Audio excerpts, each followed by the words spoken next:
बिस्मिल्लाहिर्रहमानिर्रहीम। अस्सलाम वालेकुम everyone, hope you are doing well.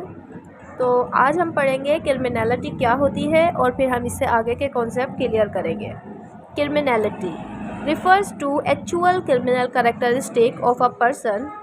The behavioral definition of crime focuses on criminality, the state or quality of being inclined to commit crimes or engage in unlawful behavior। यानी criminality ये बताती है, criminality जो होती है वो इसमें हम क्या देखते हैं कि ऐसी क्या फैक्टर था, सोसाइटल हो गया, इकोनॉमिक्स हो गया या पॉलिटिकल हो गया, ऐसा क्या मतलब फैक्टर था जिसने किसी भी बच्चे को या फिर किसी भी इंसान को क्राइम की तरफ जो है वो रागिब किया है। The act of being illegal, यानी वो कौन से फैक्टर्स थे कि एक बंदा इलीगल एक्ट करने पर जो है वो मजबूर हो गया है। Criminality include biological, psychological, social and economic factors. जैसा कि मैंने पहले ही बताया है कि इसमें हो सकता है कि उसे बायोलॉजिकल हो, यानी उसके जो है हेरिडेटरी हो, या फिर उसकी साइकी इस टाइप की हो, या सोसाइटी ने उसको जो है क्राइम की तरफ इंक्लाइन किया हो, या फिर इकोनॉमिक फैक्टर हो लाइक पुअर्टी हो गया, अनएम्प्लॉयमेंट हो गया। अब रीज़न्स फॉर क्राइम क्या क्या होते हैं? ग्रीड है, यानी लालच है। अब लालच में लोग जुआ खेलते हैं और भी दूसरा काम करते हैं। एंगर, यानी गुस्से में कोई क्राइम कर देना। रिवेंज, यानी एक इंतकामी जज्बा होता है किसी के अंदर, तो वो भी क्राइम की तरफ माइल करता है। और प्राइड, या फिर किसी के अंदर गुरूर है तो वो भी क्राइम की तरफ जो है वो रागिब हो जाते हैं। तो ये सारा हम पढ़ते हैं क्रिमिनलिटी के अंदर। Let's see the definition of criminal behaviour. ये सवाल आया था हमारे सीएसएस के पेपर में। I don't remember the era and the year, but या क्रिमिनल बिहेवियर आ चुका है।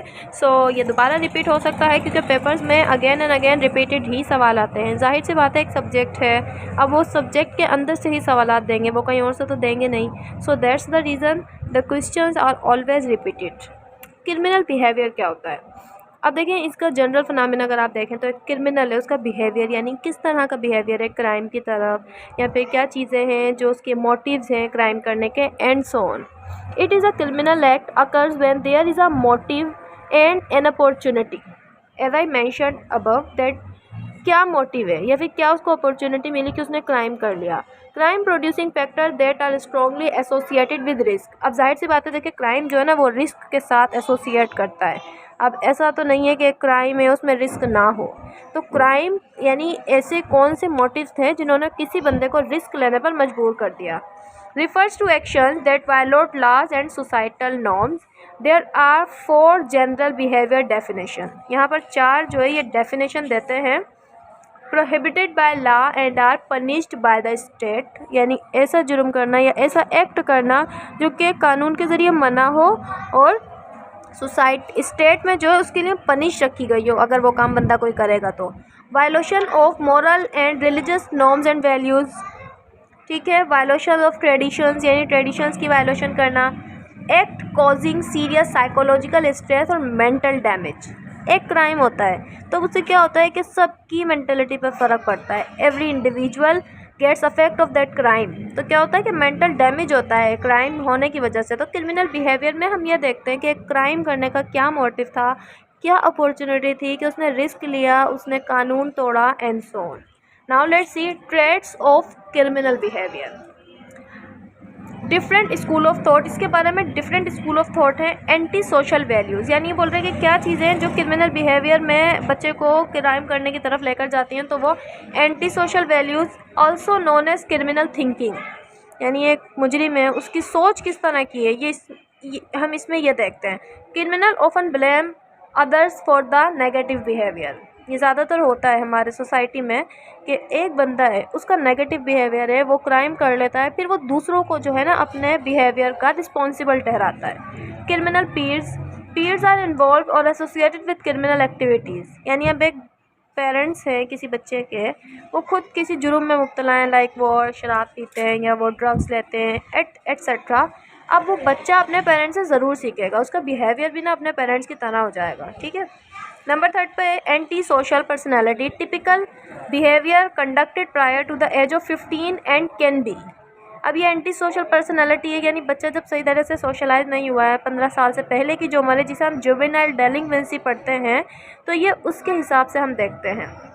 जैसे रनिंग अवे, घर से भाग जाना, स्किपिंग स्कूल, जाहिर है ये छोटे छोटे जुर्म से तो बच्चा मजबूत होता जाता है। स्कूल छोड़ देना, बच्चे खिड़कियों से निकल जाते हैं, लड़ते हैं आपस में, छोटी सी उम्र में बच्चे वेपन रखना शुरू कर देते हैं, चोरी करते हैं और प्रॉपर्टी या फिर एनिमल्स का डैमेज करते हैं। यह आता है हमारा एंटी सोशल पर्सनैलिटी में।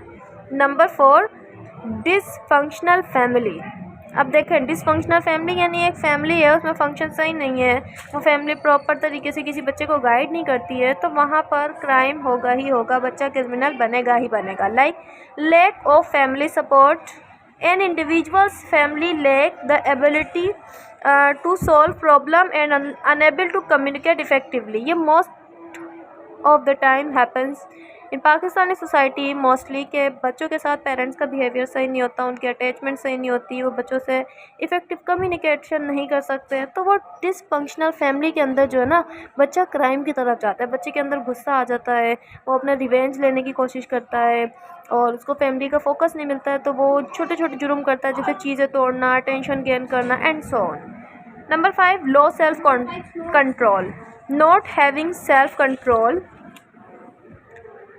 These people do things which they did not plan and fail to think before acting। यानी सेल्फ कंट्रोल में आता है अब जैसे फॉर एग्जांपल एक छोटे बच्चे की या बड़े बच्चे की मिसाल लें, अब वो कुछ ऐसा एक्ट करते हैं जिसको उन्होंने पहले सोचा ही नहीं था, और सोचने से पहले यानी उन्होंने सोचा नहीं है और वो एक्ट बस कर डाला, तो उनके अंदर सेल्फ कंट्रोल नहीं है, तो ये चीज़ें भी जो है वो क्रिमिनल बिहेवियर में आ जाती हैं।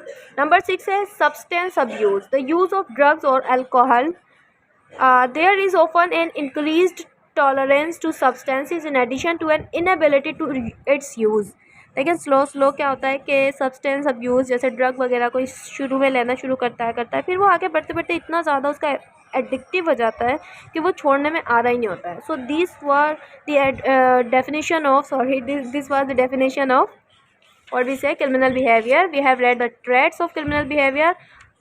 We will see deviance, sin and crime in our another lecture। Thank you so much. Remember me in your prayers। Happy Ramadan।